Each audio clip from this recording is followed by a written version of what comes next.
Hey everyone, welcome to the Wise Wall Show. Are we live? Stream health on. There we go. Hey everyone, welcome to the Wise Wall Show with Mike Rosehart, your host and guy who likes to go on long tangents and talk about random things.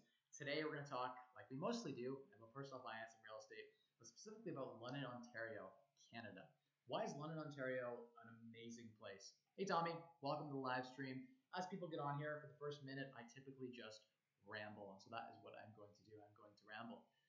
London, Ontario, why is it an amazing place? And why are we talking about the London, Ontario market? If you are new to the channel, you're wondering, why is Mike talking about London, Ontario? Well, that's because I live in London, Ontario, Canada, and I love it. It's one of the best places. We have planted a big flag here in London, Ontario, Canada as a fire mecca. We have dozens of people in our local community. London on Fire, fantastic group. Check out London on Fire. Join our Facebook group on that. And it's a great community. We have well over 50 people consistently show up to our monthly meetups and a ton of discussion in the forums. So I love London, Ontario. One, because it's become the fire mecca, and there are dozens of us chasing financial independence and retiring early, and it's a huge community of people supporting that. And two, it's a fantastic market to invest in real estate. One of the best in Canada, if I do say so myself. That is my opinion. Hey, Andrew, how you doing? Tommy, volume's a bit low. Let's see if I can adjust this volume here. Is there a way that if I adjust that, is that better? How's that right there? Oh, yeah, that's nice and loud. That should be good. Derek, welcome on. William, welcome to the stream. Michael Chung, thank you all for jumping on. I appreciate all of you guys who jump on each and every Wednesday for the Wise Wealth Show. Me, ZZ, nice to see you on. Hey, Mike, happy to be here. Happy to have you guys here. Let's talk about the real estate market in London, Ontario. Let's talk about what I've been up to. Today, I was actually meeting up with a really cool investor who went to the Richard Ivey School of Business, same as myself, a few years before myself, Andrew Hines. Great guys, checking out some of his cool projects today. So that was a really exciting day to meet with that individual, as well as talk about maybe ways we can work together and build something really cool, because I'm trying to bring in some of the best entrepreneurs from all around to create something really cool in a way that we can all add value to build this awesome company that is designed around the premise that we can all retire early, that anyone can retire in 5 years. And we do this with the real estate investing. We get way higher returns, but you don't even need real estate investing to do that. You can just be super frugal like I was and save and learn to live on a lot less. Then your money goes a lot further. Yeah, Michael Chung, you've been following me on Instagram at Mike Rosehart. That's why you're in the comments there saying, can you talk about the two triplexes you just bought back? Because I sold these properties and now I'm looking to buy them back, which is very interesting, of course. Why would I buy back a property that I sold? Does that mean I made a mistake? Does that mean, I don't know. We're going to find out, so stay tuned. Okay, so London, Ontario, great place, fire mecca. The other thing I wanted to kind of toot the horn on is how great it is for real estate investing. Because where can you invest in a diverse market like London, Ontario, where we have two colleges, the largest college in, I think, Canada. Fanshawe College has 23,000 students, I believe, and the University of Western Ontario is not the biggest, but on a per capita basis, London has the most students, I believe, of any other large city, and it's the 10th biggest city in Canada last I checked. London, Ontario's population is growing extremely fast. So some quick facts, it's growing very fast. We took in about 2,000 Syrian refugees last year, which has been great. The rental market here has been on fire. Rent prices are up 25% year over year, faster growth than Toronto. Our real estate market has been heating up faster than Toronto, in fact, because we are so affordable. Now you're going to say, okay, Mike, that should be a signal that London, Ontario is becoming overpriced. But the weird thing is, it's not affecting all of London in one foul swoop, one blanket statement. In fact, very interestingly, London's got pockets that are trading at a 5 cap rate, and then other pockets that are trading at a 15 cap rate. And properties will pop up that are at a 15 cap when other ones are trading at 5. And it's just a huge discrepancy and a big ball of wax, because the Toronto investors are afraid to take on the big projects. They're afraid to take on certain areas, or their agents who are blindly coming to London who know nothing about London are farming certain core areas and driving up prices in those core areas. And so I'm just avoiding those areas or buying privately in those areas and then flipping them back to the Toronto investors. Anyway, let's talk about London, because London's a very interesting market. Traditionally, London was flat. I'm talking, we didn't have more than 2% appreciation. We kind of moved at inflation. It was like a very small up like that. Let me answer both those questions. Great questions there in a sec. But traditionally, if you look at London's history over the last 50 years, London, Ontario, Canada has had a relatively flat market. Rents were pretty flat. One bedroom apartment would rent for like $500-600. Prices, the average price was like $200. It was not uncommon to find deals for $50,000 or $80,000 for a house in London, Ontario. Today, the average house price in the 300s, mid 300s now, and it is getting more and more difficult. I've locked up 3 deals this week at $175,000 purchase price, so we're still buying properties, sub 200,000 all day, duplexes, single families. You can buy them up. They're just not. They're in East London. They're not in, Northwest. Occasionally, I will find some in the really good areas, but again, those are 1 in 5, 1 in 7. Not as common as you would see. Terry Davis, welcome on. Mikey, I love the flex. That's good. I appreciate that. Syed, welcome to the stream. Good to have you on.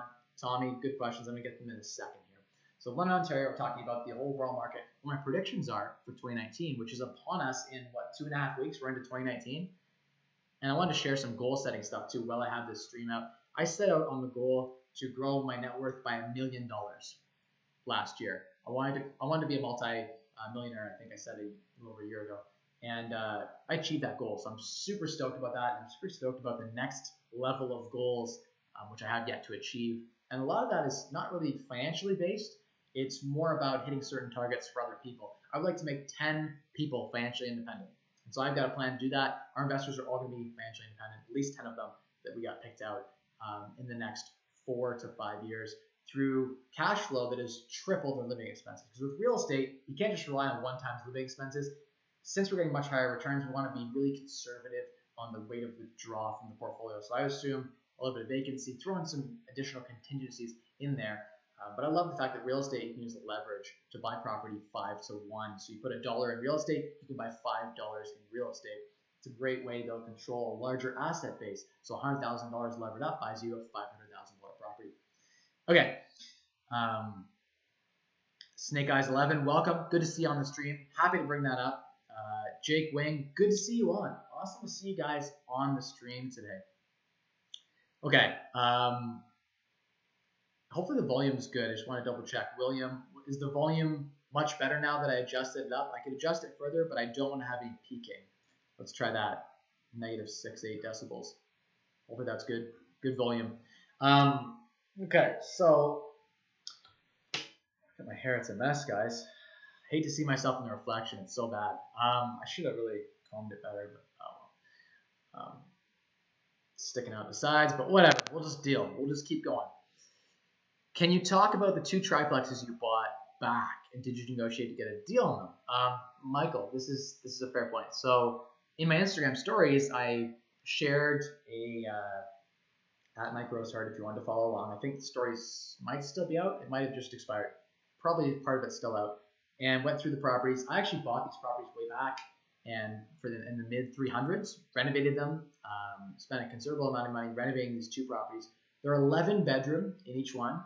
They're physically triplexes, 3 separate hydro meters, but legally rental licensed in the City of London as a duplex, 7 bedroom and 4 bedroom unit. Now it's a 5 bedroom on the main floor with 2 bedroom and a walkout basement. So technically there's 2 kitchens. It's really 1 unit, but it is physically 2 units with a door through the laundry room that is lockable. So that's an example of this property is sort of an interesting one. 11 bedroom duplex, let's call it. So 11 bedroom duplex, and if you know market rents in London, you know you can get $525, $550 a bedroom, pretty safe. $500 is like the minimum you should get for a decent bedroom in a renovated place.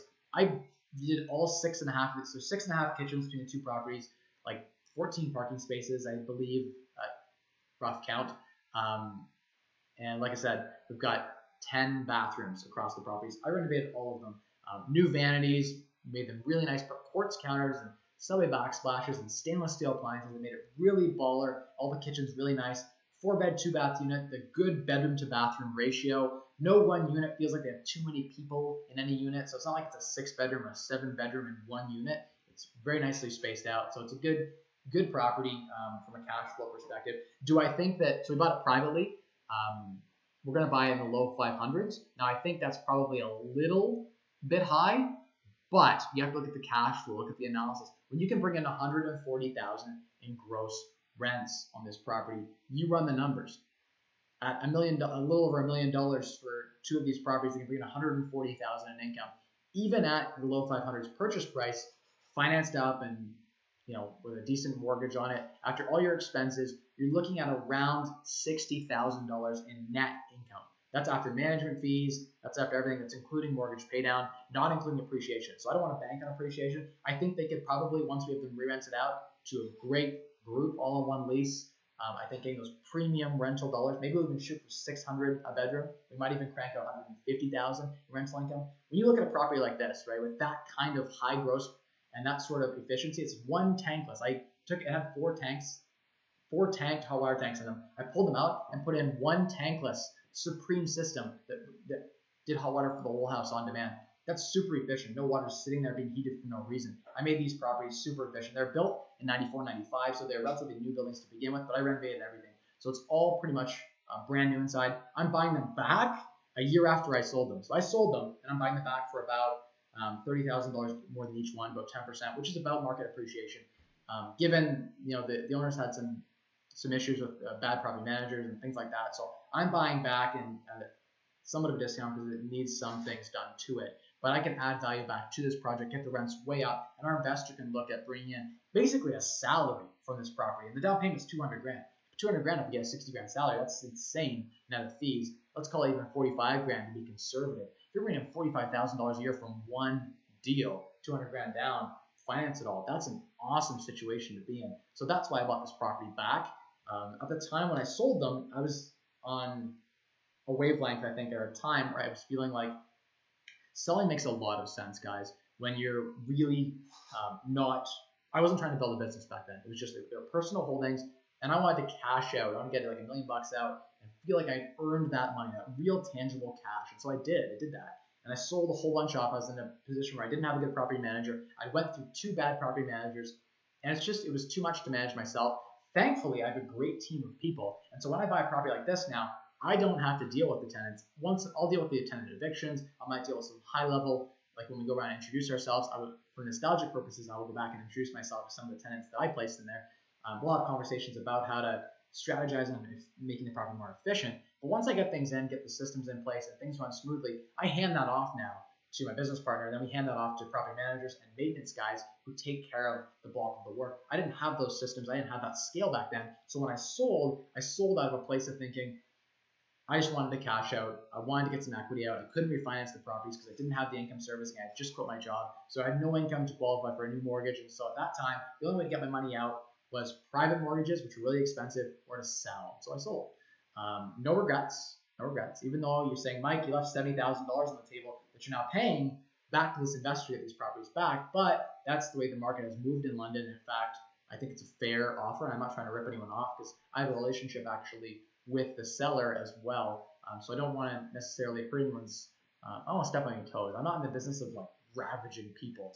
I'm in the business of making solutions and solving problems for people. So the investor is unhappy, right? The person selling me the property is unhappy with how things are currently being run, their property manager, all this stuff. I can solve that problem, and I have an investor who wants a ton of cash flow. So we can put the two together and everyone wins, right? There's a ton of cash flow for everyone. And if there's some upside as well, we all benefit. So that's the awesome thing about it. This property is going to be great. It's an example. The reason I like these properties so much, and properties like this, like I want to buy 20 more just like this, because this is why. One, they're legal. So you've got rental licenses on 11 bedrooms. You never get that in London, Ontario. It's usually capped at 5 bedrooms in London, Ontario. And so you don't normally get that. This property is definitely a unique one in the sense it has a grandfathered license for more bedrooms than is normally permitted and allowed. Typically duplexes, you get 3 and 3 bedrooms. Now the secondary dwelling unit, you can get up to 5 bedrooms. You can add a secondary dwelling unit, but you can only get up to 5 bedrooms. So if you have a legacy or grandfather, there's extreme value in that. We have another property downtown with a, I believe, 10 plus 1 bedroom rental license duplex. Again, these licenses are very valuable because a lot of people talk about being unable to go past 5 bedrooms. There are tons of properties in London, Ontario that can go past 5 bedrooms. They're usually rooming houses and stuff that have been beat up. So you got to take the good with the bad, right? It's the good with the bad. You got to keep the rental license active. That's the important part. If you let it expire, you risk not being able to renew that license. So very important to keep on top of that. Great questions here. Michael, good question. I saw this pop up on the screen. When you say 140K a year, is that NOI or is that cash flow? That is gross. So the 140,000 is gross. That's even a bit conservative. We might even be able to get 150,000. I don't want to jump high and say we get that, but let's say we get 140, 150 gross. That's top line. That's rents coming in on these properties on $1 million property. The net on that is probably after, I take my cut, which is me sharing some of the profit, what the investor actually is going to get. It's probably around $45,000, $50,000 in their pocket with mortgage pay down. So that's before appreciation. If we get some appreciation and we make 50, 100 grand in appreciation, that's even better. That's bonus. But I don't rely on appreciation, because what happens if we go into a market recession? What if we hit 10% drop in property value? What if something happens? We need to be able to hold and have strong cash flow to continue to hold. If you're cash flowing like $200-$300 a door in a recession, you're in hot water. There's a lot of risk associated with that. And I prefer a strategy that will allow you to retire even in a recession. So we don't buy for appreciation. We buy for cash flow today. Now we try to line up arbitrage and we try to line up a bit of speculation if we can. Arbitrage is great when we can find ways to add value to the property for the investor. So there's a way I can place really high tenants, get top market values. We could unlock some more value on this property. So there's some potential in the property to renovate and add some more value to it over time. So there's always those kinds of things that are fantastic things to do. So let's get through some of these questions here, because that was actually a good one. I was glad to share about that. I would love to buy more of these properties. Here's why. I talked about this a bunch of times now, but big residential buildings. So I'm talking duplexes that have the same rent roll, the same amount of rent they're collecting as 12-unit buildings are way more profitable. So that duplex I'm talking about, a $500,000 duplex, it has, I believe, $4,900 in annual, $5,000 call it in annual property taxes. A $500,000 multiplex has a $10,000 property tax bill. Commercial properties, 6 units and more, are taxed very, very heavily. The property tax roll is much larger. So if the rent roll is the same, the value is the same, you're paying for it, and the rent's the same, and your expenses are double on the same commercial property, why do you want commercial real estate? Let's keep going on that. Commercial insurance is way higher than the insurance you're going to pay on a duplex. You're going to pay way more on a 10-unit building. And I'm assuming a 10-unit that's valued at $1 million, the same as these $1 million duplexes, right? I'm assuming the same valuation of property. We're going to see the net is the NOA, net operating income, is way higher on these properties because they have lower insurance cost, lower financing costs too. So on a duplex, you can go out to the bank and get a 3.75-year, 5-year fixed mortgage on a 25-year amortization schedule. Now on a commercial building, you're going to be paying at least 1 percentage point higher. You're at least at 4.5, 4.79 to start on commercial property. So your cost base on your mortgages are 25% higher. So mortgage payments are probably $1,000 higher. So you need way more rent from commercial buildings to be equivalent to these strong cash flowing, large multi-bedroom properties. Bedrooms are key, right? Like a duplex with 2 bedrooms and 1 bedroom, that's not going to cash flow like this beast with 7 and 4, right? And the key is the number of baths to beds ratios, very important, right? You can't have like 5 beds and like 1 bath. No one wants that, or 2 baths. That's really hard. You need a good bedroom to bath ratio. 2 to 1 is ideal. So for every 2 bedrooms, you want 1 bathroom. That's the ideal ratio.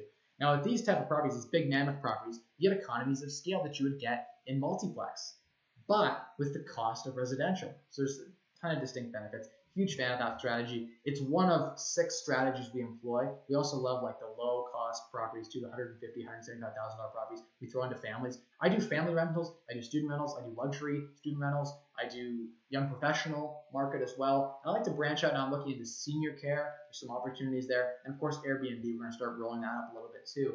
So they're a multifaceted business is very, very important. You don't just want to have one strategy, because what happens if they shut down the university for a year, or they go on strike at the college, or something happens, right? You don't want to be tied to one income stream, one diversity within those real estate income streams. Even within a market like London, Ontario, there's so much diversity in the strategy of real estate you can use. And we like I like personally like a sampling of everything, and I can get good at something really quick. So I can be a master at 3 or 4 strategies and combine the synergies between those and use the economies of scale of having great maintenance crews and great, awesome contractors that work for us exclusively. So that's really important to building up this network and having sort of the efficiencies that our investors need to have in order to have that extremely good cash flow.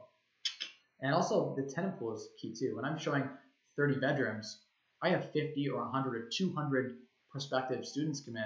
I'll show them 10 properties in one day.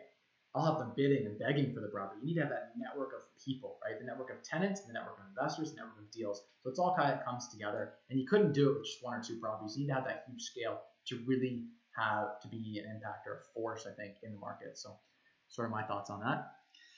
Okay.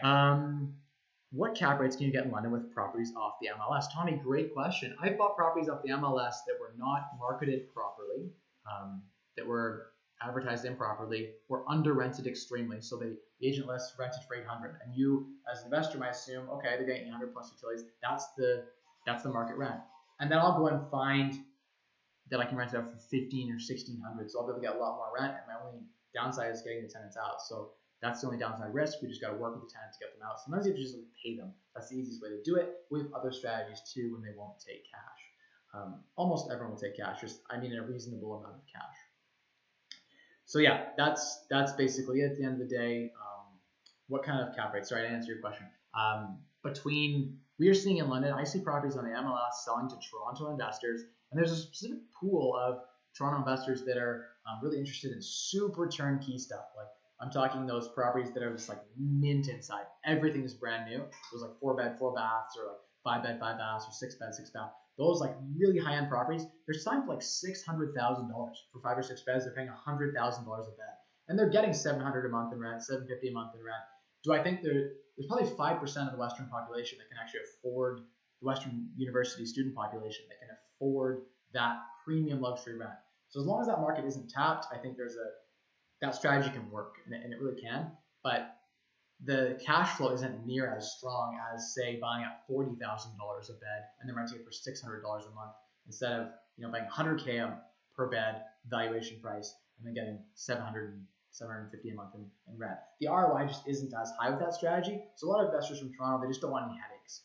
And so the biggest thing is depends on your strategy, right? If you want to come in and have no headaches, just pop a property manager in and be done with it, then honestly just reach out to me. Like I'll go buy you good properties, I'll manage it, I'll fix them up for you. You don't have to do a thing. And it'd be better than buying some crap real estate that's going to sell you that's turnkey, 100% ready to go at a valuation of $100,000 a bedroom. Ooh, way cheaper. Sorry, that was like me throwing up in my mouth because that's just not smart. They're way overpaying. Unfortunately, these investors are driving up valuations. We're seeing properties in the student market areas of like the Richmond Gates going for $600,000-$700,000. These properties are not worth that, in my opinion. That said, what someone is willing to pay for a property is the market value. It is what it is worth. So, in fact, the market value is growing, and of course, it is difficult for investors like myself to, comprehend that people would pay that and have that out of cash flow. But I guess from their perspective, coming from Toronto or some other market like even Kitchener-Waterloo, where even those markets like there are 25% worse than here from a cash flow perspective. And so when you go from those markets to here, you say, wow, London is cheap. London is affordable. I'm starting to see investors come here and say London is expensive, and those investors don't know where to look, and I'm happy for them to leave so I can keep finding deals. Because if they really were to look, they would start finding the deals, and then they'd be able to flip them to the Toronto investors, which is what I'm doing right now. There's a huge arbitrage where like Londoners don't understand these properties for $600,000. I don't even understand. I'm a Londoner. I'll go buy them at $300, spend $100, and sell it back to that investor for like $500-$600. Sure, I'm happy to make some money doing that. If that's what the market is paying for these properties, I will give the market what it wants. It wants rentals. It wants like the nicest quartz and granite and stainless appliances and the nicest turnkey properties. I can do that. I got the crews. I've got the guys. We can go take properties and make them that nice. That's not an issue. The issue, I guess, there isn't really an issue if you're smart about how you buy. So to answer your question in a broad stroke, I've seen a property sell at a 4.8 cap rate all the way to a 25 cap rate in London on MLS. I bought a property that was a 20 cap rate on MLS. So in London, you can find the deals. They are there. They're harder and harder to find today, but I'm still picking up deals left, right, and center. We're going to have 25 by the end of this year. That's my target. 20 in the corp, 25 in the corp. I'll have bought 35 this year properties in London, and next year I want to buy 100 properties in London with investors. So that's my goal. I'm announcing that to the world. So keep me accountable. Make sure I actually buy 100. That means I need to be buying 2 a week on average. That is a lot to do. But I'm going to try and do it. The idea is to make basically 20 investors financially independent with those 100 properties. And that'll give us a real good base and foundation, I think, to build a real business with enough employees, the systems run themselves, and I can stand back, I can have those conversations with investors. I love going to lunch with investors. We go for sushi, or we go for like a nice East Side Mario's. I love that. I'm a big sushi guy, so when people come down and take me out for lunch, I love that. Being able to do that, the business provides that opportunity for me to talk to investors all day long, and at the same time, create a win-win scenario where I make some money and the investor makes a ton of money too. And we create early retirement for our investors. And for our investors who are already financially independent, we basically just make them more money and we help them grow their money. And so that's been fun. I've been enjoying it. Yeah, that was kind of a long-winded answer. Syed, I said hi to you already, but hi, I see your question, or I see your comment here. Tommy says, also, I was wondering, what would you generally allocate to rental expenses? I hear about the 50% rule thrown around. Would you like to know? Would that happen to know if that rule includes the mortgage? Tommy, I don't know about the 50% rule. I've never used that rule. Some people, yeah, I guess they say like if your rent is $2,000, they call it the 50% rule. Basically, be saying your net, I guess, cash flow would be $1,000 a month. That shouldn't, in this market, include your mortgage. That might include your mortgage interest. I think if you bought the right property, that would make sense. I don't use that rule. I literally just, my spreadsheet's free to download. I have a really old version. It's not as nice as the version I use now, but I have an old version you can download on my website. Check out like 2 videos ago. I literally dropped a link on my website, 25 and free. You can just go download that template if you want. That'll tell you whether you should buy or not buy, and it'll provide an it'll automatically calculate your expenses based on the purchase price, based on other properties I bought in London. So the ratios are kind of set up for you. I believe in that one. Maybe I strip out the macros and the algorithms and the what if statements. I don't know if I did or not, but at least you could put in there and plug and play your expenses really quick. And in like 5 minutes, you can analyze the cash flow and the rental income on a property. That's what I use. I can do that, like I said, in 2 to 5 minutes. So I could crunch out like 20 deals really quick with that spreadsheet. So use that template, and that's how you really calculate your real profit. Go ahead and estimate line by line each expense. That's been the way I always do it. But I'm a big fan of the 1% rule and the 2% rule. So that states that you should get 1% of the property value back in rent each month. So if a property is selling for $500,000, you need to be getting $5,000 a month in rent minimum. If it's selling for $300,000, you need $3,000 a month in rent minimum. I like the 2% rule. So a $300,000 property that can bring in $6,000 a month in rent. I get those once in a while in London. They're like a 1 in 10, like more unicorn style. Maybe 2 out of 10. Maybe 1 out of 5 deals is that sweet. But between 1% and 2% rule, people are buying at the 0.5% rule now. It's just gross. When I'm buying properties right next to them for 1% rule, it just feels bad. But I guess it's good for me. Drives the market up. My investors make a lot of money. My properties keep going up in value, so I can't complain, really, honestly. We're all making a lot of money. And in fact, the one gripe I have with this current market is that the bad investors who are uneducated and ignorant and have no strategy and don't come at it with any real methodical process and aren't adding any value through renovation or anything. When those people are making a ton of money too, it's hard to tell who's the real good investor, who's actually adding value, who's actually doing quality stuff to the properties and buying smart and arbitraging. It's hard to tell. The bad flippers look just as good as the good ones, right? So that's one gripe I have. I can't wait for the next recession in the sense that our business will 10x because everyone else will crumble and we will continue to cash flow. People are like, holy crap, look at Right Way Management. They are still producing when everyone else isn't because they bought smart. So that's something I think I'm looking forward to is the next recession. Michael Chung says, are your personal rentals managed under Right Way Management along with the joint ventures? So yeah, Michael Chung, everything is managed under Right Way Management. We've moved all but like 2 of my properties I've moved over to Right Way Management. So we're beginning to amalgamate ways in my stuff under Right Way Management. The only disadvantage is we're paying like higher tax by doing that, but everything will be managed under Right Way Management. We got the systems in place. We got full-time maintenance guys who just do maintenance requests. We send off like maintenance at RW, boom, and it's easy as that. And we got a maintenance request dealt with. So those sort of systems make it just so much more efficient than me trying to deal with it myself, and it's just way more streamlined. So I move my stuff under Right Way Management. I also don't enjoy property management. As good as I am at it, I don't enjoy it.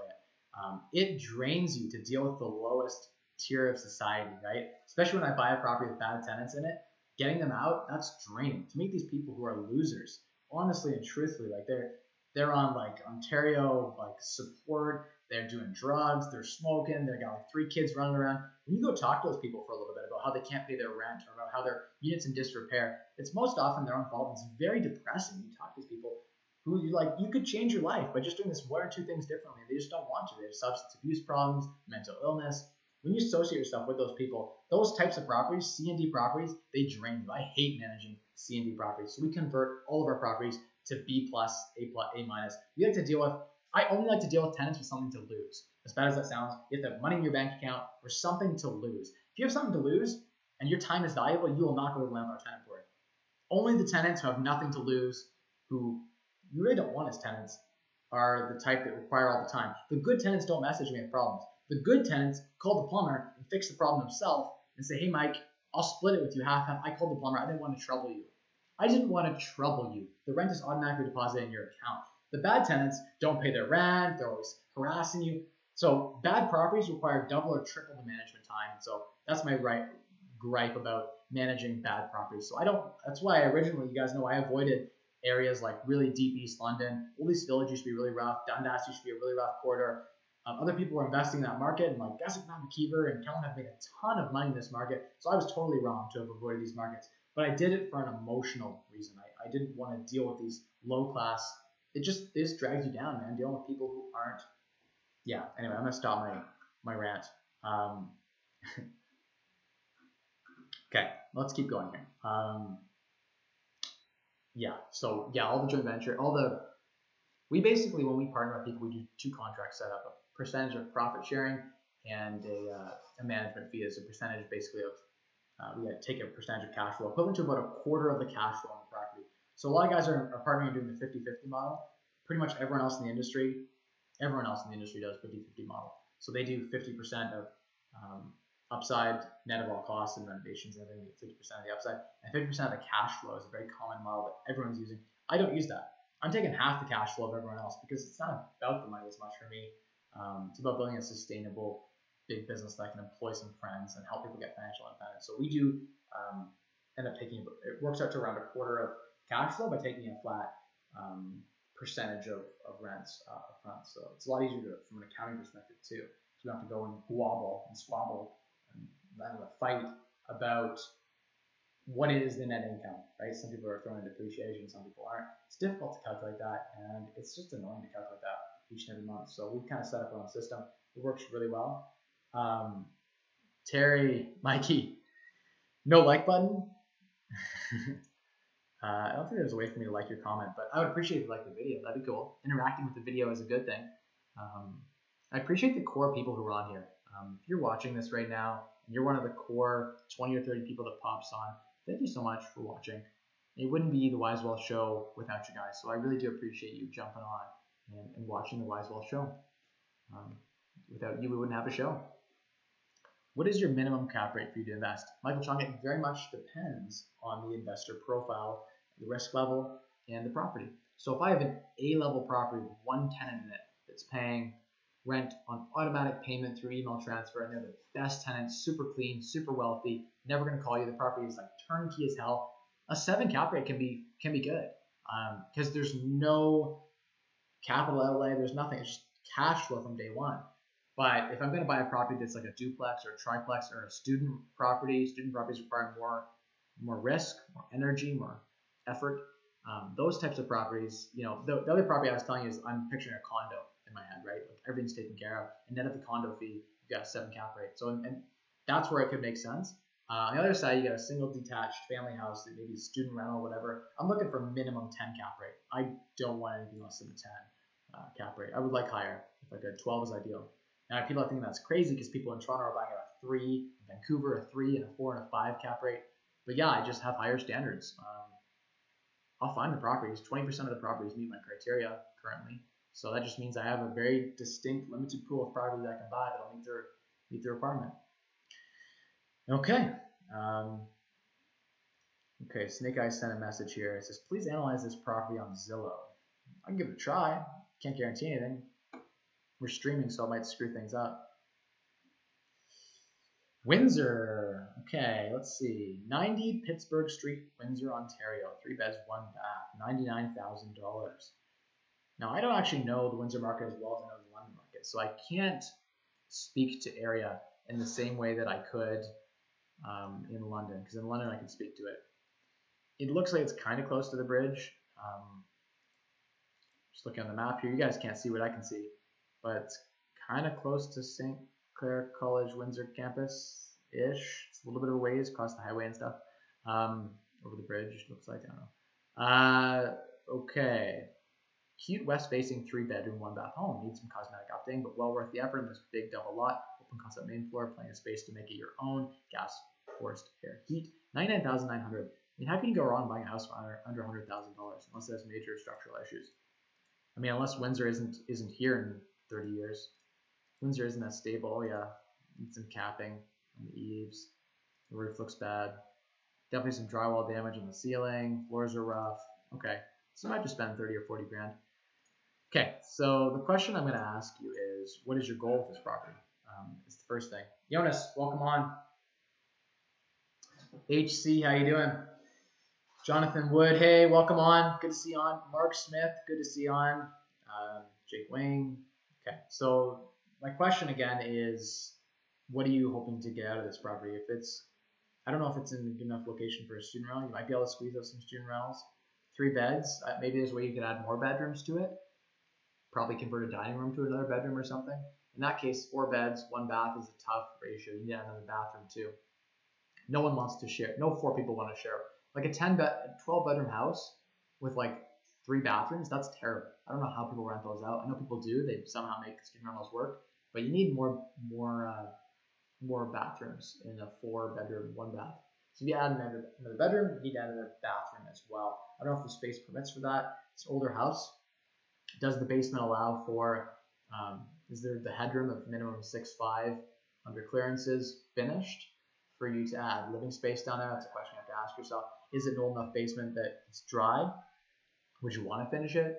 That can all play into things. But I think at $99,900, if you could get like $1,200 or $1,400 a month in rent to a family, things would work, plus utilities.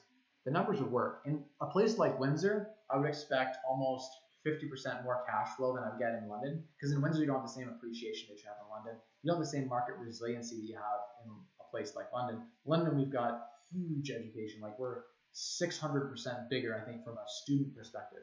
So we have way larger education. It's an actual major employer in London, right? We have a huge healthcare system here, again, because the universities and the colleges play off of that, right? The healthcare system here is fantastic. Big tech, lots of financial here in London. We've got the largest, I think, food processing. We've just got a new Maple Leaf plant, $1.2 billion in spin-off capital injected into the London market over the next couple of years. Lots of manufacturing. Again, we manufacture things like tanks and stuff like that too in London. There's a lot of different industries. I worked in IT consulting, and we employed 350 downtown London. That's just one employer. So there are tons of employers in London, whereas you don't have that same resiliency in a market like Windsor that you do in London. So the market itself, I don't like as much. I like Toronto better. Like Toronto's probably the most resilient, or Vancouver are a very resilient market compared to somewhere like London. But London, I think, is closer to a Toronto. It's like a mini Toronto in a lot of ways, in the way that it's structured from an employment perspective. So that's important, I think, long-term. Think 50 years when small cities like Chatham or even Sarnia might not even be here. We don't even know if Sarnia will be here in 50 years. If the Chemical Valley ever has some legislation that shuts it down, that city it's gone, right? They won't even be able to raise enough money to keep the infrastructure afloat. So small cities have to be very careful. What we're seeing is a trend towards moving people into bigger cities and the smaller cities being kind of absorbed or sort of just shut down and abandoned, which is what you could see in a market like Sudbury or Thunder Bay. In those smaller markets, it's possible that in 50 years we could not be there. So long-term viability, I think, plays in a little bit into your strategy. So that's why I'd expect a little bit more cash flow, just because you're not going to get the same upside appreciation. But you could crush Windsor like this. The model that I use here in London would work too to add value in BRRRR. I talk about BRRRing, buying, renovating, renting them back out, refinancing, pulling on your capital out, and then repeating, or pulling a percentage of your capital out. That market, it works just as well in Windsor. Nothing wrong with Windsor. It works in London. It works in Toronto too, believe it or not. You just need more capital to do it. I know people that buy $700,000 properties, flip them up, and then for $1 million. People send me deals privately throughout a wholesale to me. So you can do that in any market, really. The strategy does work, really, honestly. That property, from a quick glance, seems like it needs a bunch of work. So if you're handy and you can deliver that renovation for below market value, let's say market renovate says that renovation is 40 grand. If you can do it for 25, you can add some real value to that property. So do it if that makes sense for you and for your goals. But yeah, I don't see anything wrong with that property. Why not try and negotiate a good deal on it? Keep your renovation budget small and then rent it for as much as you possibly can. Maybe just do cosmetics. And yeah, that could be a solid BRRRR. You might be able to refinance that. I don't have comps. I don't know the comps off the top of my head. But that area, I mean, it seems pretty cheap given its sort of location. I don't know Windsor well enough to make a comment on what the comps are selling for on that street. So maybe other houses are comping at 130, right? And they're in better condition. So if you spent 10,000 making them close and comparable, you could maybe BRRRR out at 20 grand or something. I'm just hypothesizing and theorizing because I don't know the market as well as I do London. But the model, right? My spreadsheets and what I talk about, my concepts in my videos, that applies in pretty much any market. So yeah. Okay. Hope that helped you out, Snake Eyes 11. Jake Wing. Hello, Mike. I've got a question about BRRRRing with the Purchase Plus mortgage. We were just talking about BRRRRing, weren't we? I've heard you have an appraiser out prior to rentals to appraise what the ARV will be. This would make your refi much easier, I'd imagine. Is the appraiser of ARV part of the Purchase Plus process, or is that a technique being employed by the person I heard this through, Matt here? Okay, so yeah, Matt's been doing this a long time too, the BRRRR strategy, same as I have in London, and he knows, he's an expert too. He's right. So typically, there are like many ways you can do a BRRRR, but one of the traditional ways is the Purchase Plus Improvements mortgage you're talking about. So PPI. The way it works is you get the property appraised, and the appraiser looks at you submit a quote to your lender, and you say, I'm going to do $50,000 in work to this property. And the appraiser looks at that and says, okay, $50,000 seems reasonable. You're buying this property for say 100 grand, you're going to spend 50. I think it'll be worth at least 150 when you're done. We'll approve this Purchase Plus Improvements. And then he'll come back within 120 days and go back and look at that invoice that you submitted, right? You submit an invoice now. You submit a quote at first, then you submit an invoice. Look at the invoice and say, here's the work that was done, right? You did it all. Check. You did it all. Okay, here's your money. Here's the holdback. So when you buy it, you buy 20% of the finished 150K value. You put 20% down. And then when you're done, you get the whole amount back that you put up in that quote.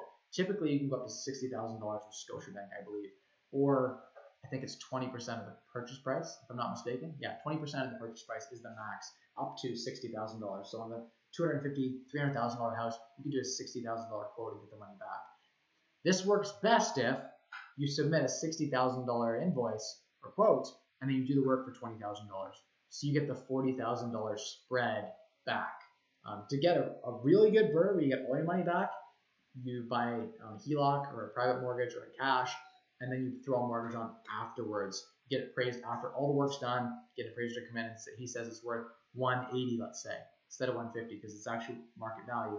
Purchase Plus Improvements program doesn't necessarily always go by market value. It goes by what you spent on the project in renovations, or you claim you've actually spent, because you could claim you spent more than you actually spent.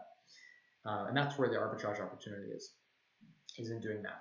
But on the other side, you can bring an appraiser and say it's worth 180, and then you get a mortgage 80% loan to value on that amount, and then that would pay out your other line of credit or whatever, and you probably get all of your money back and then some. And that's a good BRRRR. That's a sexy BRRRR.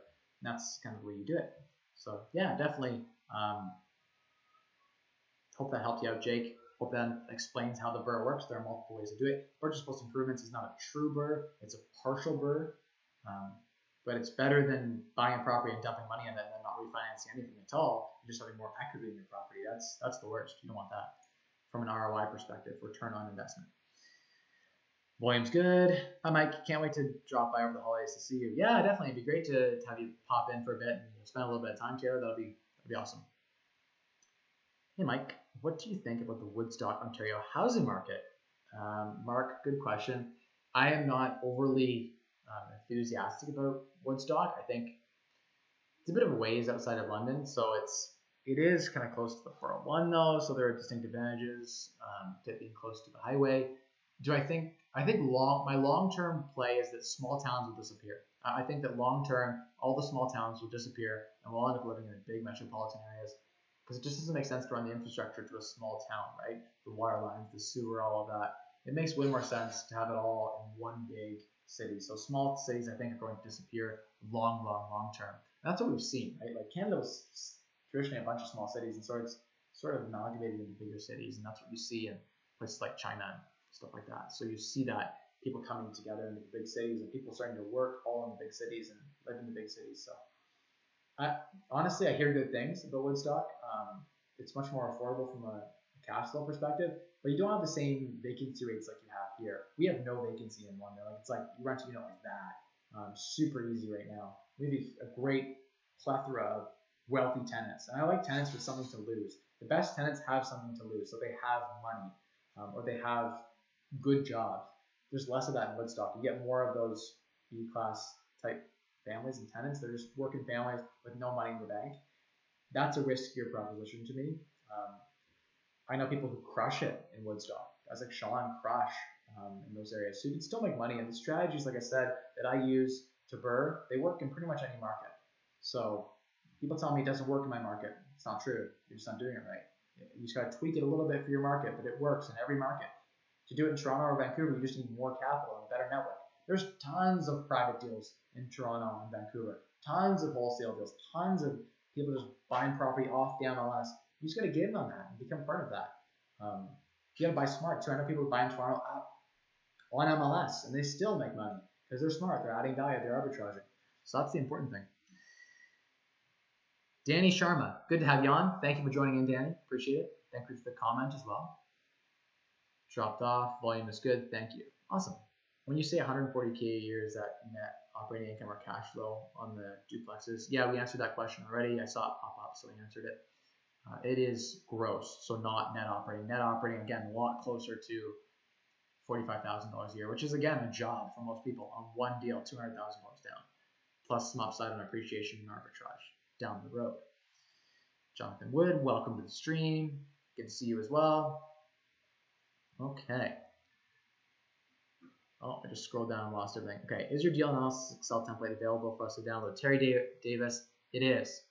You can go on my website and see that. Go back 2 or 3 of my videos ago. You can even search in my videos and see the real estate for beginners playlist. Click on that, and in a bunch of those videos I dropped it, like the live deal analysis. I dropped the link in one of my last videos, I think 2 videos ago, on real estate investing for beginners. In that I dropped 2 free ebooks, and I dropped the tool, the link to the tool. So download those, they're free, enjoy them. All I ask is that you share my videos around places like Reddit or wherever groups you're in, share them with friends. That's the only way you pay me back, is by helping me get the message out there. Okay, MeZZ, I know you've beat the dead horse with this one, but what is the easiest way to remember cap rate and what your target cap rate is? Okay, so cap rate is basically, the way to think of it is what a property is trading at based on net operating income. So how do you value a property? The cap rate is the value a property should sell for based on the income that it's getting. So your income is the ratio between your income and your market value or house price. So in every market, prices are different, right? In Toronto, you have $1 million houses that bring in $2,000-3,000 a month in income. Best case scenario, right? Probably a lot less than that. So they'll trade with a smaller cap rate, right? You divide them out. Conversely, markets like London or even Windsor have much better cash flow, and so the cap rate is higher. The rate of how many times you get income to the value of the property, effectively, right? So when you divide out the property value by the income, you get your cap rate effectively. The inverse of that is basically your ROI. So yeah, your payback and your ROI, basically, are inverse of each other. And the cap rate is the rate at which a property is selling based on net operating income. You got me off guard there. Hopefully that made sense. Again, relationship between property value and income.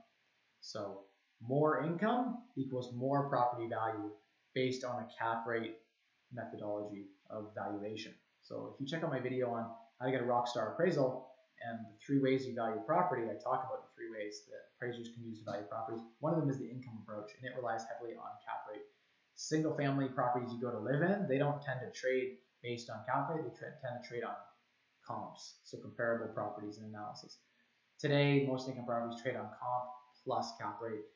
If a comp something sells at like $2 million in an apartment building, that'll raise, and the income stay really low, that would raise the market's cap rate, or drop the market cap rate significantly, right? If $2 million building with crappy income sold, all of a sudden the market would say, cap rate is lower in this market than what we had thought. So we'll adjust cap rate in the market from 6 to 4 or something, right? And in that case, all the investors' properties will go way up in value just because the cap rate has changed in the market.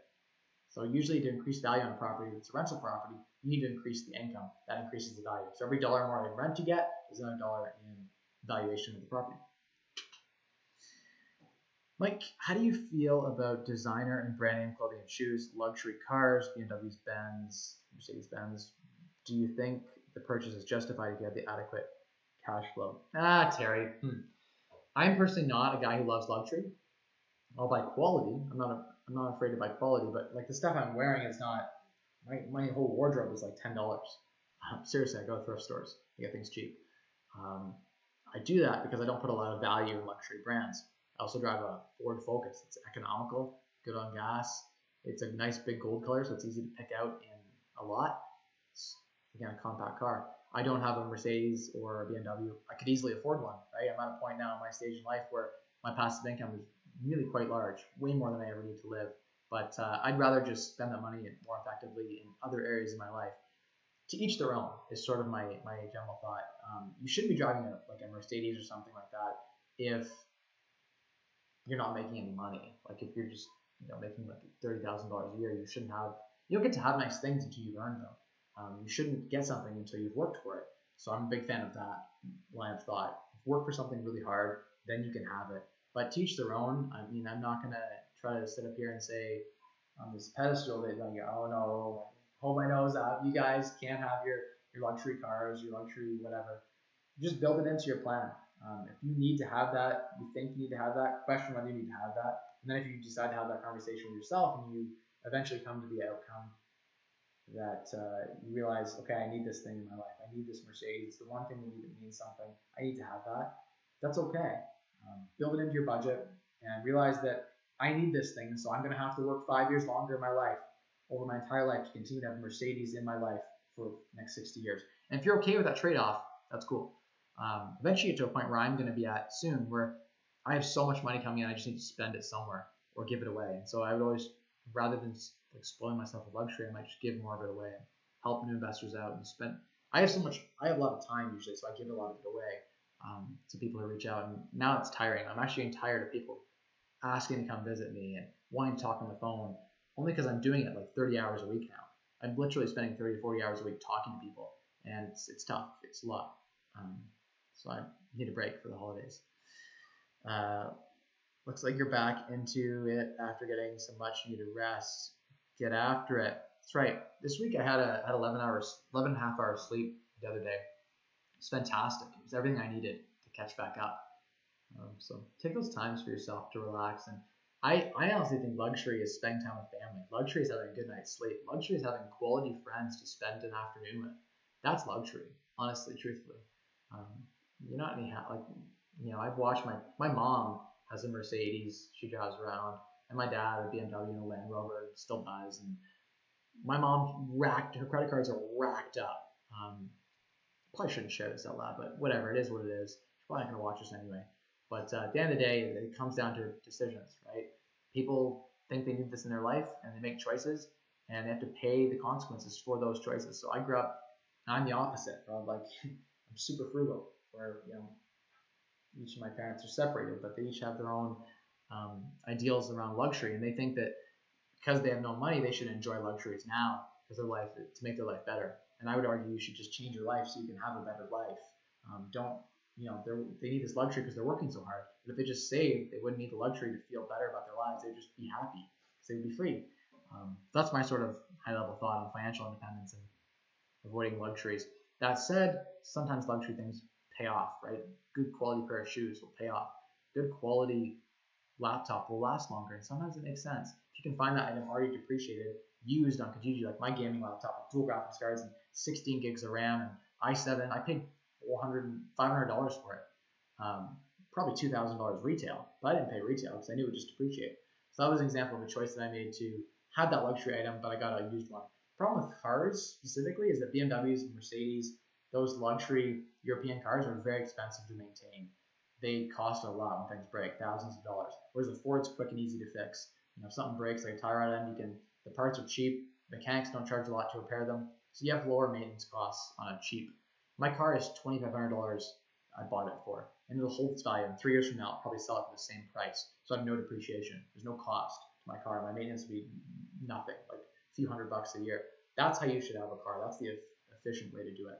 But at a point when you have a lot of money, you make a point, it doesn't matter anymore. You're so rich. If you're like bringing in hundreds of thousands a year, you have multi-millions in wealth, and your spending isn't that crazy, you could treat yourself to something like that, like a Mercedes used, and it wouldn't be that bad. You'd probably be fine. It's all within your budget, right? The problem is most people don't watch their budgets. They don't track what they're doing, and they spend way too much. And they're not rich. Most people are not rich. So most people shouldn't be driving these cars. Okay. Scrolling down. 20 watching and only 6 likes.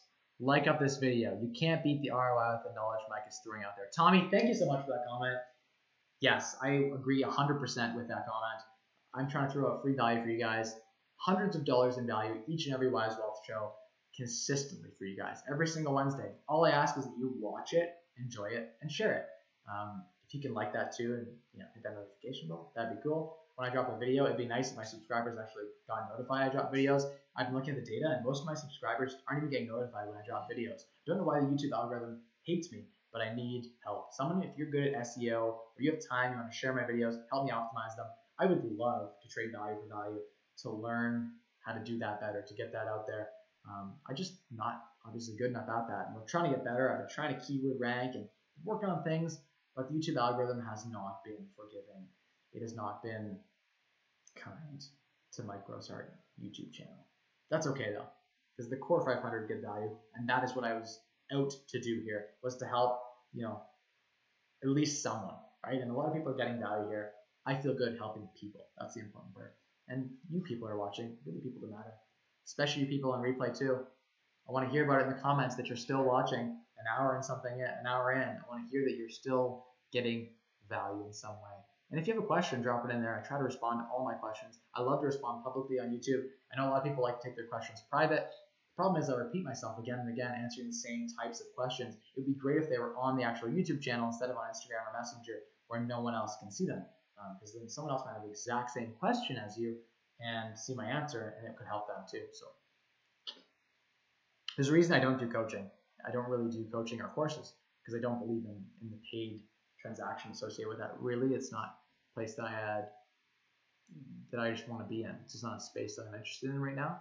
I'd rather give away all the help that I can, and the people who want to do it themselves can do it themselves. The people who want to come to me, invest with me, they can do that too. So that's sort of been my model. And at the end of the day, I'm going to keep doing this YouTube channel for free because when I set out to do this, it was my community service. I set out saying to myself, this is going to be my way of giving back and helping people.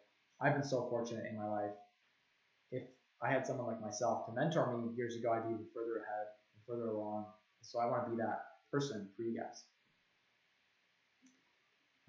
Jonas, how's it going? Michael Chung retracted his messages. I don't know what he said. Andrew said, hey all. Tiger Rock said, seriously, when is frugality taken too far? And the message is hidden. Tiger Rocks, I live in a 1.5, 510, all included. The place is a dump, mold, crackheads, and a-hole landlord. How do you balance frugality and life comfort without feeling guilty for spending? Wow, thank you for sharing that. I also, after my first year of university, lived in a house with a bunch of other students. I took the smallest room. It barely, I swear to God, my arms could touch either side of the room. My single bed and my desk fit, and that was it. Like it was literally walking in with a single bed and my little desk. And I spent a lot of time in that room. I'm on the computer a lot. Like I lived in that room. So most people would say I wanted to upgrade to a bigger room. No, I took the smallest room possible. I swear the room was probably 8 by 6. It couldn't even have fit a double bed and a desk. There's no way. It would never fit a queen. So a very, very tiny room, to put it in perspective. I paid $299 a month for rent. And that was all inclusive of internet, utilities, everything. In fact, one of the guys who cooked spaghetti, I would eat food with him. The guy who lived there would share food with me. We had 5 other students living there. I remember for a point he left to Vancouver, forgot to pay the hydro bill. We had no hydro for 2 days. You want to talk about extreme frugality. The bathroom was so gross. You had to wear sandals when you went into it. It was black. The tub was black. No one had cleaned it in 2 years, and no one was going to clean it because it had just been years and years from the last person. I didn't want to clean it because, who knows what's on that tub. So no one cleaned it, just because if I'd moved into a clean place, I would have cleaned it. But of course, when 5 other guys are sharing the same shower, and it was 2 years from before that from 20 other guys, you don't really want to. That's extreme frugality. $298 a month, similar to yourself. I mean, $510 a month all inclusive is fantastic for an apartment. I didn't have an apartment. I had a bedroom in a rooming house that I shared. That was how I saved my down payment for my first house. I wasn't living in luxury. I was scrounging.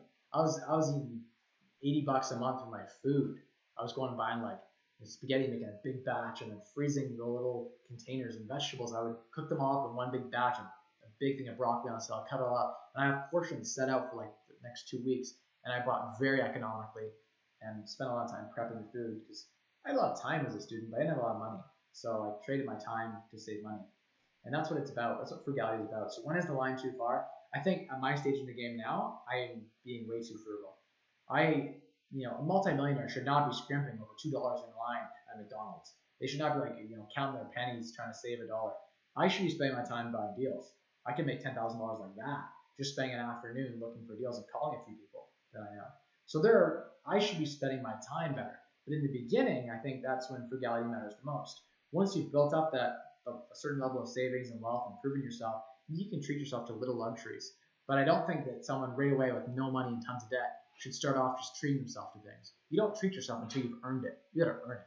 So for a time, you got to be frugal, I think, in order to really start on that journey to financial independence or retire early. It's not the message you guys want to hear probably, but it's the message that works. It's the guaranteed way to build wealth. You got to be you got to spend way less than what you're earning. That's it, right? I mean, if you're only earning $1,000, you can't spend $1,000. I'm sorry, you got to find a way to cut costs, or you got to find a way to earn more.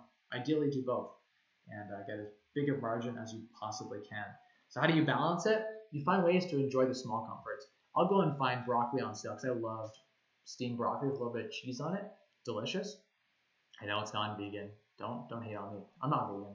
I eat a little bit of meat once in a while. I like my dairy. I try to be a flexitarian, as they call it, where I try to not eat too much meat, but I enjoy meat. Taste is good. So I guess how do you do it? You make a decision to consciously consume, but find ways to add value in what you're doing. So you could go spend $50 and buy $100 worth of groceries using an app like Flip, in which case you're not taking any deprivation at all. You're getting the same food you would have paid $100 for $50. And so that's an example of there's no deprivation in being frugal. You're getting the same food as your neighbor has. He just paid $100, you paid $50. So go find value, find ways to get the same thing for less. If your apartment's moldy and like crackheads and all this kind of stuff, why don't you just go try to find a better deal? Pay $650 for a place that's clean and nice, where market value is $900. You find a way to get a deal on a nice place. Just get a deal. Excuse me. Andrew Howe says that Tiger Rocks, you should read Your Money or Your Life. It will answer all your frugality questions. Your Money or Your Life by Vicki Robbins. Fantastic book. I hope to meet Vicki someday. She and I are sharing the same column in Die Zeit, or Die Zeit, or how do you say it? Die Zeit, which is the largest German newspaper. They're doing an article on the fire movement. They sent a journalist here for a few days to spend time with me and interview me. And she also spent time with Vicki Robbins. We're going to be in the same article. So I'm so excited for that to air because there's like 500,000 papers in circulation. When that paper goes out and it goes online, it'll be in German, but Die Zeit translates to The Times in German. So basically it's like being in Times Magazine. So when that airs, I'm so excited. I'm really hoping I can send that article to Vicki Robbins and say, hey, I loved you being in this article. Can I come down and visit you? Because that'd be so cool. She was the first. In 1992, we published the book Your Money or Your Life. It was the first time I think there was a talk really of earlier retirement. She started that movement, right? Being able to retire early. It's Your Money or Your Life. You could act like the book is fantastic. It's 9 steps. Fantastic. Free audiobook. You can watch it for free online. Worth the listen. 5 to fire, my friend. Emma, yes. We will get you financially independent. That is for sure. You're already crushing though. Like you're crushing Airbnb, you're crushing as a realtor. There are a lot of other ways that you're crushing, Emma. But yeah, we'll get you there, 100%. Maybe we'll even move you to London to fire back up. Paul Gitch, hi Mike, I'll catch the replay. Good to see you on. or GTI. It might not be Paul Gage. I think it is Paul. Okay. What are the biggest risks with buying second and third properties? Those are critical to launching a portfolio. Correct. Correct. Yes, this question. So my response would be, Andrew B. Are there risks? I guess one of the biggest risks would be scaling too fast. So I know people that spent all of their capital and even borrowed some money to buy their second and third property, and they levered up too much, and they had no savings, no backup, no contingency, and a roof went, and a furnace went, and another property, and something else happened in another property, and they need $20,000 tomorrow. There's no heat in one of the properties, or there's a water leak, and you got to address those quick, right, fast. They scaled too fast. So don't scale too fast without those provisions in place, like a line of credit as a backup or some contingency cash reserves for those things that can happen with your properties. That's probably the biggest risk, is growing too fast. Don't do that. Too risky. Biggest risks, I guess, there's nothing wrong with buying your second or third property. I guess some people go too quickly and they don't buy the right deal. So take your time and find the right properties that cash flow well, that have an arbitrage upside. There's not a huge, I don't think other than that, those are the two biggest risks to launching a real estate portfolio. You may only need 2 or 3 properties. I did a video on one of the properties that I had that it would cash flow enough for someone like myself and my whole family to live on from one property. Right? So there are properties like that. You could buy one property and be financially independent. Depends on the property, of course. Okay, Tiger Rocks at Andrew Howe. Thanks, man. I'm going to check the book out. Yeah, seriously, go in my description. Seriously, go on my description and you'll see my recommendation of like my top favorite books. Your Money or Your Life, I'm pretty sure is on there. If it isn't, I should definitely add it. I don't know, 90% sure it's on there.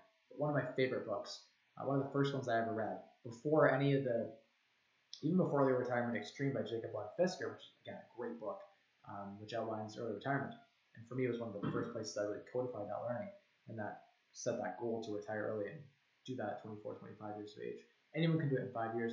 The concepts in there are a bit more basic, but they're fantastic and they're timeless. The book was written in 1992. 1992 is the year I was born.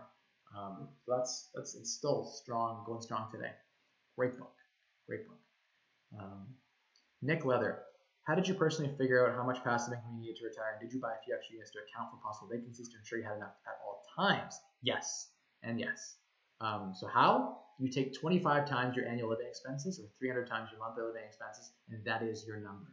So if you spend $25,000 a year, right? $25,000 a year to live, a little over $2,000 something dollars a month, $2,100 a month, a little bit less than $2,100 a month, $2,090 something dollars per month in spending to live your life. That's your desired budget. You take that, you multiply that by 300, or if it's the annual amount, the 25,000, you multiply it by 25. I'm reverse engineering the 4% safe withdrawal rate. You want to rely on withdrawing no more than 4% from your portfolio. I know people in real estate with cash flow, we get to withdraw 12% sometimes or 15% because our returns are that much higher with leverage, right? So yeah, if you're going to rely on real estate, you're going to real estate fire. It's a different set of questions, but I always I retired based on the 4% rule. So my number, say you're spending $25,000 a year, your number is $625,000 is what you need in net worth.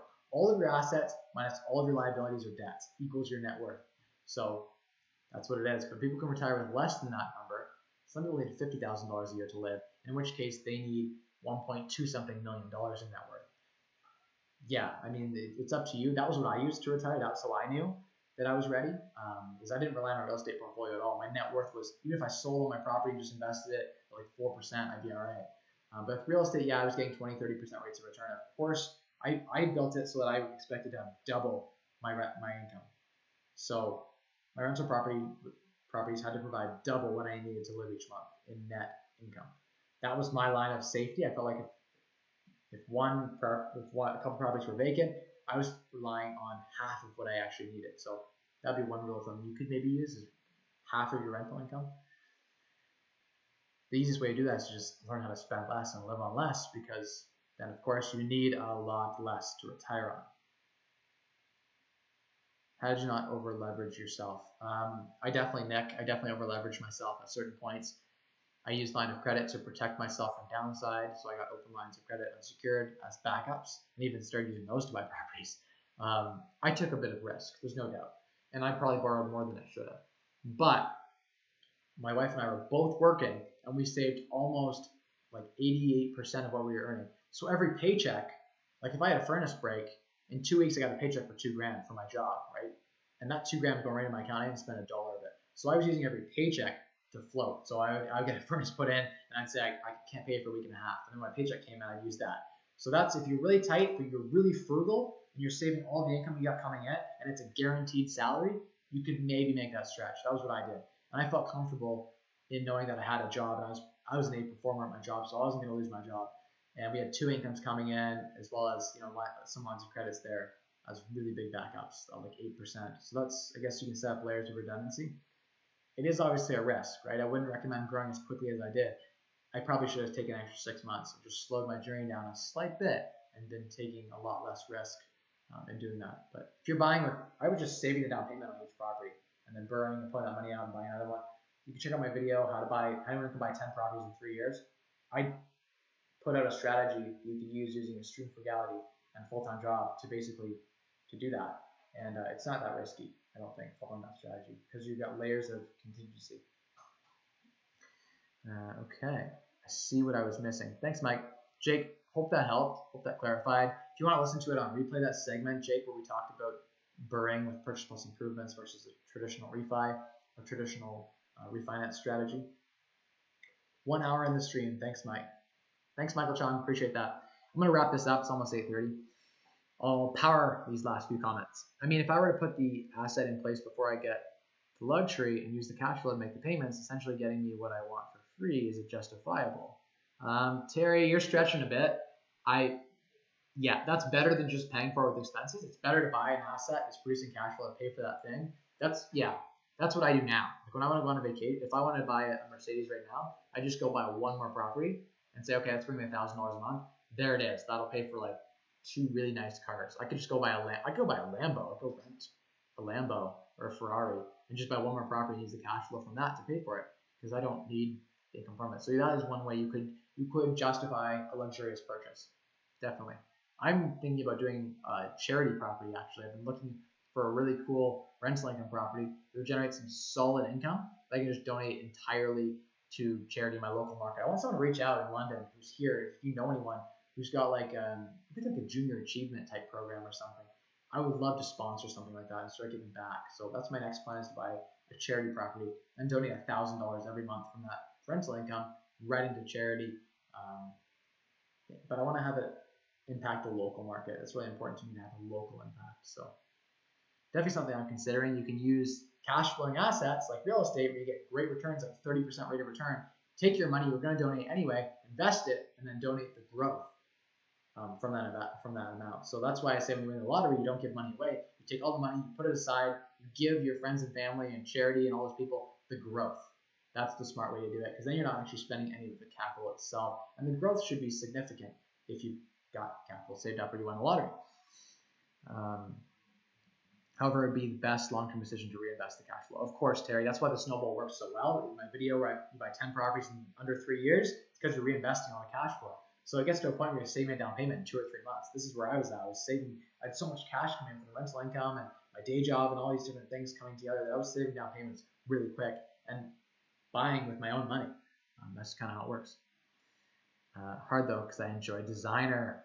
Terry, the weakness, the Achilles heel. I share one of your LinkedIn articles in Graham's Facebook group. It was really well written. Oh, Nick, thank you. I appreciate that, Nick. I remember you shared that one on, I think it's the article talking about bigger isn't always better in the fulfillment curve. It's a great article that I published on my blog and on LinkedIn. It got like no readership, like 50 people read it, but I guess the 50 people that read it enjoyed it. So I'm glad that the few hours I spent writing that post was of value to you. 5-10 split by 2 people, so 255 for myself. Tagger Ross, wow, that is, like, we need to have a video on you about how to keep your living costs super low. $255 a month for your half of the apartment is awesome. That means you're saving nearly everything that you're bringing in. Assuming you're not buying luxury brands and spending in other areas, I assume you're able to be relatively frugal and save a good amount of money. Darius McG, this is officially my favorite YouTube channel. Your favorite YouTube channel? Ooh, thank you so much for that. That made me very happy. Darius, that's awesome. Comments like this one. I am actually going to Instagram story this right now. You guys are going to have to watch it. Let me take a picture of it. Gonna post it live. That's right. I'm posting that to my story, circling it right now in bright red. And I'm gonna say I am live right now. This is at Mike Rosehart if you guys wanted to follow on Instagram. I'm gonna do this right now, just for jokes. This comment. Boom.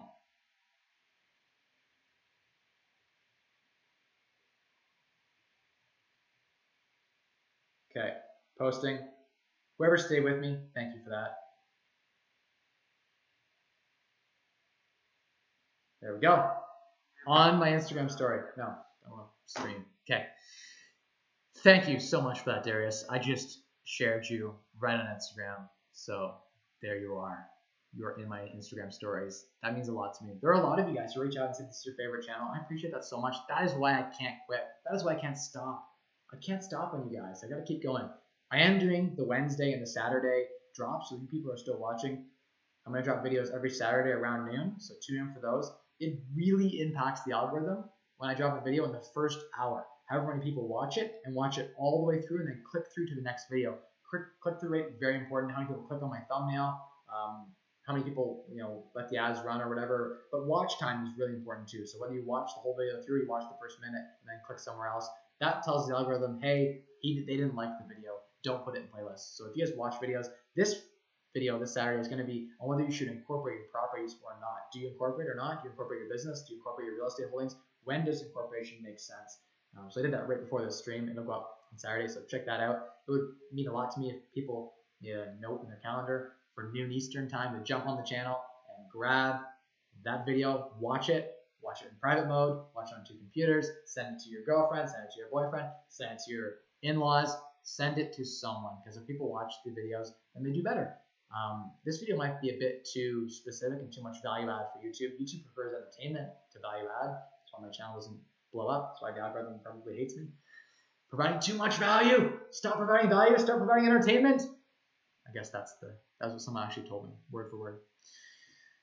Do you boil or microwave your broccoli? I actually steam my broccoli, Michael. Great question. Boiling takes a lot of nutrients out. Look at the water you pour out after you've boiled vegetables. It's all like the color of the vegetables, so you lose all the nutrients. Steaming is the best way. A light steaming, perfect. Tastes delicious. And microwaving changes the molecular compound of your food. I don't love microwaves actually at all. That's a video for another day, a conversation for another day. Steam. Andrew, you know what's up? You know what's good? Terry says, Mike, can you make a video on how you manage all your income payments, overall, all the money movement within your account? Seems like a lot to manage. Terry, we have one trust account that most of the rents come into, and then we have automated amounts to go out from there, and it's a manual bookkeeping process. So there is some bookkeeping associated with that. Big fan of Bank of Montreal. They give you 20 free bank accounts on your main lead account. So I have an account for each of my personal holdings where I track all ins and outs. So that's a great way to do it. I do that with a lot of my personal JVs. Oh, Kyle, come on, man. He just tooted, so that's what you heard. Can you make a video on how to manage all your income? Yeah, we did that one. What's up? Oh, people are calling me. I'll answer that call after. Michael John, thoughts on business loans for real estate? ? Yeah, you can do it. Nothing wrong with it. You'll pay a higher interest rate for those things, but nothing wrong with it. I know people who do that. Brandon Carney, good to see you on. Welcome to the live stream. Jason McLeod, thanks for the knowledge, Mike. You're welcome, Jason. Thank you for tuning in and watching. I was just going to ask about incorporating. Looking forward to it. Yeah, I'll drop it this week. There's going to be more follow-up to that. I couldn't even get it all in one video. I just had to do a quick, all-in-one take footage, so we'll edit that down as best we can. And there'll probably be a follow-up video where I do some more. We might even be able to throw some cool animations in this video, so we'll see what we can deal with. Trying to do one video a week, we can spend more time getting better quality. Terry Davis says, super relaxing playing with some NBA in 2019 and retaining all this information. Terry, nice. Awesome. Darius says, yes, Mike, you provide me with so much valuable information because you have extremely excited about my future, and I'm so thankful for the priceless content you give us all. Darius, thank you so much. That comment means a lot. I want to almost retweet that one, but I'm not going to make you deal with that going out on Instagram. And Andrew says, hey Mike, just wondering your thoughts. I'm 18 in London and working minimum wage, saving 100%. I now need to make more income and unsure if community college is worth it without major interest. Andrew, we should talk. If you have interest, I'd be happy to help teach you about real estate. If you're in London here, and maybe there's an opportunity for us to work together. Maybe there's an opportunity for you to add value to my business. I need smart people who are willing to work hard and want to learn. And you obviously need opportunities. So I would say going to university or college is probably a waste. In 8 out of 10 situations, the useful life of a degree is 2 years. The economic life of a degree is 2 years. So you get benefit for about 2 years after it starts you on your career. After 2 years in your career, no one cares. It doesn't help you with promotions really at all. Unless you go somewhere like Richard Ivey School of Business with a really good network, and then maybe when you start businesses, the alumni network is important enough that it will influence things a bit. But other than that, I would say in 9 out of 10 cases, it's not worth your opportunity cost. I should do a video on how much it costs you to go to college, because you waste 4 years of full time you could have been earning and working, plus the cost of the tuition and the books and everything else. So if you take that money and invest that capital and all that money you would have earned, opportunity cost working, right? The opportunity cost of that. So for those 4 years, say you could have made $40,000 for those 4 years. That's $160,000 plus your education might cost $50,000. There's $210,000. If you invest that, by the time you're 65, it's equivalent to like $2 million. Would you have $2 million at 65 or a degree? I mean, it's easy math for me. The math doesn't make sense. So it has to be a reason beyond the math to justify it. There are a lot of ways without a degree to make money. Like Chung says, have a great evening. Thank you for educating us. Happy to do that. Masterful says, hey man, first time viewer, your mic is a little low. Masterful, welcome. Thank you for joining the live stream. Appreciate you jumping on. Check out some of my content and my videos. If you find value, I'd appreciate a like. Apologies if the video is a little loud, a little quiet. I didn't want to. Is that better? Right at the end there. Is that better? Testing. Right at the end of the video, we get nice and loud for everyone. My apologies for not turning it up before. Thank you all for jumping on. I really appreciate each and every one of you who have jumped on. We get 30, 40 concurrents. Sometimes I get 50 people live on the stream. That means so much to me. All of you who watched us, thank you so much for joining the Wise Wall Show, where I challenge you to quit. Quit being a complainer.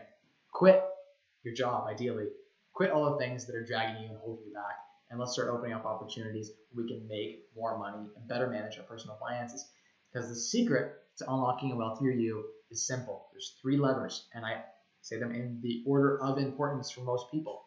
Start with spending less, crank it way down. You want to earn more, crank it way up. And then, of course, you want to maximize your returns. So crank those up too. That's what you've got right there. Spend less, earn more, and maximize returns to unlock the wealthier you. That's all there is to it. That's the whole game of personal finance.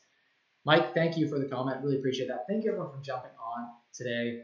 All of you guys, really appreciate you all for watching this stream. And for those catching the replay, thank you for tuning in and enduring an hour and a half of me talking. Hopefully you got some value. Let me know in the comments if you got value. I appreciate the comments so much. Each and every person that comments, it means a lot to me. Thank you all so much. Have a good night, everyone. I'll be seeing you guys all on for the first hour I drop that video on Saturday at noon. I expect some comments on there. I expect some people jumping on. I'll be there answering all questions. Okay, let's end this live stream, peeps. Bye.